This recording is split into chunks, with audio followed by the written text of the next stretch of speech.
দর্শক, 2024-এর 5 আগস্ট থেকে সাবেক প্রধানমন্ত্রী শেখ হাসিনা, আওয়ামী লীগের সভানেত্রী, তিনি ভারতে অবস্থান করছেন। ভারত তাকে শেল্টার দিয়েছে এবং ভারতে অবস্থান করার কারণে ভারতের সঙ্গে সম্পর্কটা একেবারে মাটিতে নামিয়ে এনেছে আমাদের এই সদ্য বিদায়ী অন্তর্বর্তীকালীন সরকার। সেই সম্পর্কটাকে জোড়া লাগাতে হবে, সম্পর্কের উন্নতি করতে হবে এবং কোনোভাবেই ভারতের সঙ্গে বৈরিতার সম্পর্ক করে বাংলাদেশ লাভবান হবে না।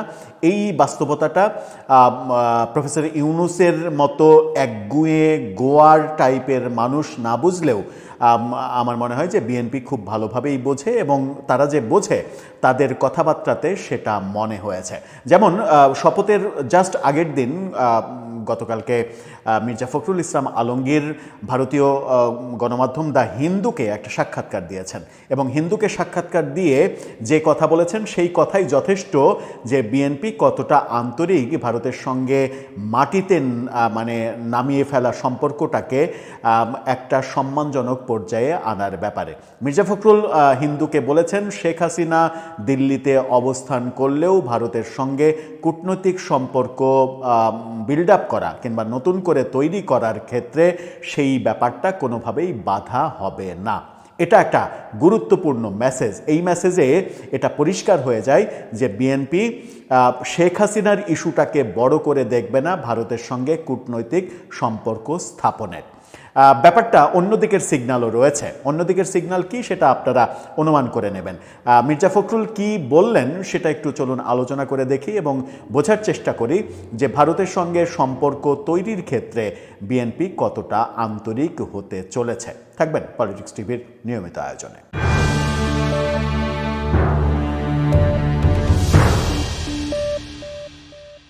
দর্শক, বলছিলাম বিএনপির মহাসচিব মির্জা ফখরুল ইসলাম আলমগীর এবং বর্তমান সরকারের মানে নতুন সরকারের আলোচিত মন্ত্রণালয়ের দায়িত্ব পেতে যাওয়া মির্জা ফখরুল ইসলাম আলমগীরের কথা।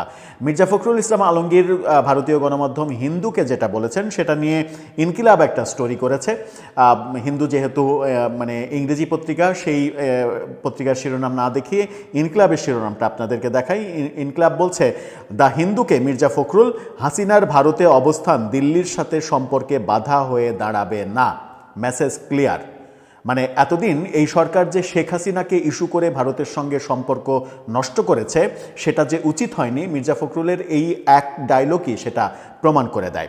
কি বলছেন তিনি জানিয়েছেন, ক্ষমতাচ্যুত প্রধানমন্ত্রী শেখ হাসিনার ভারতে অবস্থান বাংলাদেশ ও ভারতের মধ্যকার বৃহত্তর দ্বিপাক্ষিক সম্পর্কের ক্ষেত্রে কোনো বাধা হয়ে দাঁড়াবে না। বাংলাদেশের পরবর্তী সরকার করতে যাওয়া বিএনপির এই শীর্ষ নেতা ভারতীয় গণমাধ্যম হিন্দুকে দেওয়া এক একান্ত সাক্ষাৎকারে এই কথা বলেছেন। গুলশানে দলের প্রধান কার্যালয়ে বসে তিনি স্পষ্ট করে বলেছেন, বাংলাদেশের সম্পর্ক কোনো একটি নির্দিষ্ট ইস্যুর কাছে বন্দী থাকবে না। খুবই ক্লিয়ার মেসেজ। বিএনপি সরকার তাদের জাতীয় স্বার্থ বিবেচনা করে ভারতের সঙ্গে উন্নয়ন, অংশীদারিত্ব এবং ঝুলে থাকা প্রকল্পগুলো আরও বেগবান করবে। Message clear. উন্নয়ন, অংশীদারিত্ব মানে দুই দেশের অংশীদারিত্বের যে ব্যাপারগুলো এবং ঝুলে থাকা যে প্রকল্পগুলো, সেই প্রকল্পগুলো আবার চলমান করার ক্ষেত্রে বিএনপি যা কিছু করা দরকার সব কিছুই করবে। সাক্ষাৎকারে মির্জা ফখরুল ইসলাম বলেন, আমরা বিশ্বাস করি শেখ হাসিনা গুরুতর মানবাধিকার লঙ্ঘন করেছে। ভারতের উচিত তাকে ফেরত দেওয়া, তবে তাকে ফেরত না দেওয়াটা ব্যবসা বাণিজ্য বা বৃহত্তর কূটনৈতিক সম্পর্কের পথে বাধা হবে না। আমরা ভারতের সঙ্গে আরও উন্নত সম্পর্ক চাই। 2004 সালের অভ্যুত্থানের পরে আমরা দেখেছি শেখ হাসিনা গিয়েছে এবং তারপরে অন্তর্বর্তীকালীন সরকার ভারতের সঙ্গে সেই ইস্যুটাকে কেন্দ্র করে সম্পর্কটা কোন পর্যায়ে নিয়ে গেছে সেটা আমরা সবাই জানি। মির্জা ফখরুল ঐতিহাসিক উদাহরণ টেনে বলেছেন, 1975 সালের পর যখন শেখ হাসিনা ভারতে অবস্থান করছিলেন তখনও বিএনপির প্রতিষ্ঠাতা প্রেসিডেন্ট জিয়াউর রহমান ভারতের প্রসঙ্গে তিনি বলছেন, জিয়াউর রহমান ভারত সফর করেছিলেন এবং ইন্দিরা গান্ধীর সাথে সাক্ষাৎ করেছিলেন। তিনি একে রাষ্ট্রসুলভ দৃষ্টিভঙ্গি হিসেবে আখ্যা দিয়ে বলেছেন, আমেরিকা ও চীনের মধ্যে অনেক সমস্যা থাকলেও তারা যেমন একত্রে কাজ করে, আমাদেরও তেমনি একটিমাত্র ইস্যুতে আটকে থাকা উচিত নয়। মেসেজ খুবই ক্লিয়ার। মির্জা ফখরুল বলেন, তিস্তা ও গঙ্গার পানি বন্টন চুক্তি এবং সীমান্ত হত্যার মতো কঠিন বিষয়গুলো আলোচনার মাধ্যমে সমাধান করতে হবে। তিনি কঠোরভাবে বলেন, আমরা ভারতের সঙ্গে যুদ্ধে জড়াতে পারি না।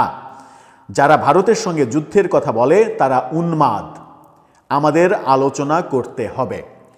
মেসেজ আরও ক্লিয়ার, অর্থাৎ যারা ভারতের সঙ্গে যুদ্ধ বাঁধাতে চায়, প্রফেসর ইউনূসের নেতৃত্বে যারা ভারতের সঙ্গে যুদ্ধ বাঁধাতে চেয়েছে তারা উন্মাদ, একেবারে স্পষ্ট ভাষায় বলে দিয়েছেন মির্জা ফখরুল ইসলাম আলমগীর। বিএনপির কার্যক্রম 31 দফা এগুলো নিয়েও তিনি কথা বলেছেন। আমার মনে হয় যে এই শেষ একটি বাক্যের পরে আর কোনো আলোচনার প্রয়োজন নেই। খুবই স্পষ্ট তিনি বলেছেন যে আমরা ভারতের সঙ্গে যুদ্ধে জড়াতে পারি না। যারা ভারতের সাথে যুদ্ধের কথা বলে তারা উন্মাদ, আমাদের আলোচনা করতে হবে। অর্থাৎ ইনডাইরেক্টলি তিনি প্রফেসর ইউনূসের নেতৃত্বে গত 1.5 বছরে ভারত ব্যাপারে যা কিছু হয়েছে এগুলো উন্মাদ, পাগল, পাগলাগারদের, রোগীদের কাজ, এটা কোনো সুস্থ মানুষের কাজ হতে পারে না, তেমনটাই পরিষ্কার করে দিলেন। আমার মনে হয় যে বিএনপির বার্তা খুবই স্পষ্ট, এবং সেই বার্তা স্পষ্ট বলেই বিএনপির সরকার গঠনের যে শপথ, সেই শপথে ছুটে আসছেন ভারতের লোকসভার স্পিকার।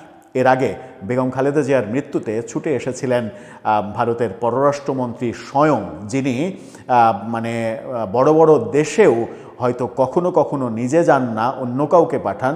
তিনি বাংলাদেশে 4 ঘন্টার জন্য মাত্র বিশেষ বিমানে ছুটে এসেছিলেন, এবং স্মরণ থাকে যেন তার বিমানটা ঢাকা শাহজালাল আন্তর্জাতিক বিমানবন্দরে ল্যান্ড করেনি, সেটা ল্যান্ড করেছে বিমান বাহিনীর যে সামরিক ঘাঁটি অর্থাৎ কুর্মিটলা বিমানবন্দর, সেই কুর্মিটলা বিমানবন্দরে ল্যান্ড করেছে।